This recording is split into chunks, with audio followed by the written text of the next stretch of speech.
Adi ini itu berada di barisan kedua paling ujung dekat dengan jalan masuk aula. Entah Adi ini melamun atau bagaimana, matanya itu melihat sesosok perempuan berambut sebahu menggunakan baju putih dengan muka yang cukup rusak. Saat Adi ini berhasil membuka mata itu, dia betapa terkejutnya melihat sesosok hitam berbulu dengan taring yang panjang berada tepat di depan matanya. Selamat datang kembali di channel aku kawan-kawan, terima kasih sudah klik video ini. Jadi hari ini tuh aku mau membahas tentang kisah horor yang dialami oleh seseorang yang tinggal di pesantren. Jadi dia ini anak pondok lah. Mungkin ada yang bertanya, kok pesantren? Kan pesantren itu tempat ibadah, tempat mencari ilmu agama. Kok bisa-bisanya dia lihat penampakan di situ? Nah, sebelum kita masuk ke ceritanya, siapkan posisi terenak kalian dan ini dia ceritanya. Jadi kisah ini itu dialami oleh seorang, kita sebut namanya Adi. Ini dialami ketika dia masih mondok pada saat itu. Memang jika mendengar kata pesantren itu mungkin sebagian orang berpikir bahwa pondok pesantren itu tempat yang damai, adem suasananya. Dan gak ada lah itu hal-hal mistis seperti itu. Namun bagi sebagian orang yang percaya akan hal-hal gaib, mungkin tidak akan berpikir demikian. Seperti contoh Adi ini. Adi ini adalah tipe orang yang bisa dibilang itu percaya dengan adanya hal gaib. Dia percaya adanya hal gaib itu ketika dia masih duduk di SMA kelas 10. Kejadian itu berawal saat Adi itu tidur di tengah malam. Ketika itu hujan turun begitu deras. Mungkin itu sekitar pukul 2 dini hari. Adi ini merasa badannya itu tidak bisa bergerak, kaku. Kalian pernah mengalami hal seperti itu kan? Kayak ditindih gitulah. Nafasnya sesak dan dada itu seperti tertimpa sesuatu yang berat. Adi ini mencoba untuk membuka mata meski awalnya itu sangat sulit. Saat Adi ini berhasil membuka mata itu, dia betapa terkejutnya melihat sesosok hitam berbulu dengan taring yang panjang berada tepat di depan matanya. Duduk di atas tubuhnya dan menatapnya dengan mata yang berwarna agak orange gitulah. Refleksi Adi ini itu langsung menjerit, tapi entah kenapa mulutnya itu terasa kaku, terasa nggak bisa ngomong. Kalian pernah mengalami hal seperti itu kan? Si Adi ini melihat kembali sosok besar itu, dia hanya diam dan melotot ke arahnya. Entah apa maksud dari makhluk tersebut. Mungkin hanya menunjukkan eksistensinya atau hanya sekedar untuk berkenalan dengan Adi. Semakin lama Adi ini tuh berusaha untuk bergerak, tapi tidak membuahkan hasil. Dia sudah membaca berbagai macam doa, tapi belum berhasil juga. Akhirnya dengan segala keputusasaannya, dia kembali tidur. Bodoh amatlah dengan makhluk tersebut. Keesokan harinya itu Adi terbangun dengan badan yang basah kuyup, benar-benar basah kuyup. Setelah kejadian itu, dia merasa dirinya itu terlalu sensitif akan sesuatu.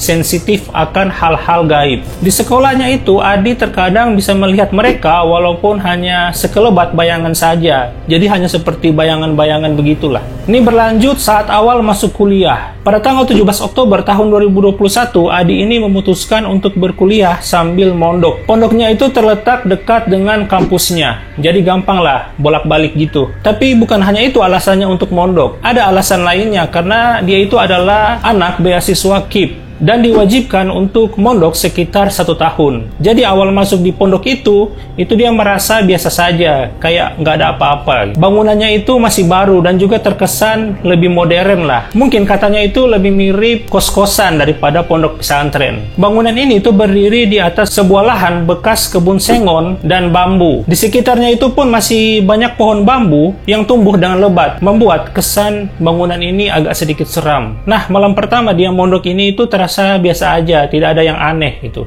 Mereka itu berjumlah sekitar 20 anak sebagai pondok pesantren angkatan pertama. Malamnya itu mereka itu semua hanya melakukan perkenalan saja, mendengarkan penjelasan dari abah dan sholat seperti biasa. Nah, keanehan ini itu mulai terjadi di minggu kedua. Adi ini itu mulai sering ketindihan. Nah, pada saat itu memasuki waktu maghrib, hujan turun dengan sangat lebat. Mereka itu mulai bergegas menuju ke aula untuk menunaikan sholat maghrib. Adi ini itu berada di barisan kedua paling ujung dekat dengan jalan masuk aula. Entah Adi ini melamun atau bagaimana, matanya itu melihat sesosok perempuan berambut sebahu menggunakan baju putih dengan muka yang cukup rusak. Dia mengintip di sela-sela tembok dan pintu. Dan aula ini itu berada di lantai 2, sedangkan lantai 2 itu masih kosong kamarnya. Hanya ada itu di lantai bawah yang sudah terisi sebagian. Jadi itu siapa? Adi ini mengatakan dia itu hanya melihat sekilas dan menghilang begitu saja. Tak lama setelah itu, abah mereka itu datang dan menunaikan ibadah sholat maghrib seperti biasa. Keesokan harinya itu dia menceritakan hal itu kepada teman-temannya. Kebetulan hari itu ayahnya itu sedang datang untuk berkunjung lah. Dia bilang ke ayahnya dia melihat sesosok perempuan itu. Sekedar informasi, ayah temannya itu mempunyai keistimewaan. Dan temannya ayah ini itu biasa membantu orang-orang untuk berobat dari hal-hal semacam itu. Setelah si Adi ini menceritakan hal itu, beberapa hari kemudian, temannya mengatakan bahwa sosok itu sudah dipindahkan oleh perewangan ayahnya. Adi dan teman-temannya ini sebut saja Lia. Mereka ini satu jurusan di kampus. Nah, pada malam itu sedang bergadang lah di tangga menuju lantai 2. Nah, waktu itu sudah menunjukkan pukul 12:30 pagi. Mereka berdua itu masih asik mengerjakan tugas lah dan mengobrol agar suasana itu tidak terlalu hening. Nah, saat sedang asik mengobrol, tiba-tiba ada suara benda terlempar seperti batu gitulah. Tapi ini sudah malam. Orang gabut mana melempar batu ke arah pondok jam 1 malam. Saat mendengar suara itu, Lia ini mengajak Adi itu segera kembali ke kamar saja. Adi ini tuh sedikit takut, tapi dia itu menyembunyikan rasa takutnya itu. Singkat cerita, memasuki ajaran baru. Pondok ini sudah mulai ramai. Semua kamar itu sudah terisi penuh. Hari itu hari Jumat, selepas sholat maghrib, mereka melanjutkan membaca Yasin Tahlil. Tepat setelah selesai membaca, salah satu mahasiswa yang baru duduk di sampingnya itu tiba-tiba menjerit ketakutan sambil meringkuk dengan posisi sujud. Nah, semua orang ini panik. Si Adi ini yang berada di sampingnya itu hanya bisa terdiam. Di awal sholat ini, si Adi ini udah mulai curiga bahwa orang tersebut itu sedang ada sesuatu. Mereka tuh bersama-sama memulai membaca ayat kursi dan mencoba menghubungi salah satu pengasuh pondok mereka. Panggil saja ini Pak Misbah. Setelah Pak Misbah ini datang dan anak itu ditenangkan, akhirnya mereka itu melanjutkan sholat isya. Ini sekedar informasi saja bahwa pada malam sebelumnya, sebelum kejadian tersebut itu sebut saja anak itu yang bernama Ana, dia juga mengalami hal yang sama saat akan tidur pada malam sebelumnya. Dia bilang dia melihat seseorang berjalan ke arah dapur. Awalnya Ana kira itu adalah Adi, karena memang si Adi ini itu sering ke dapur malam-malam untuk membuat mie. Namun Adi ini tuh membantah hal tersebut karena pada malam sebelumnya Adi itu tidur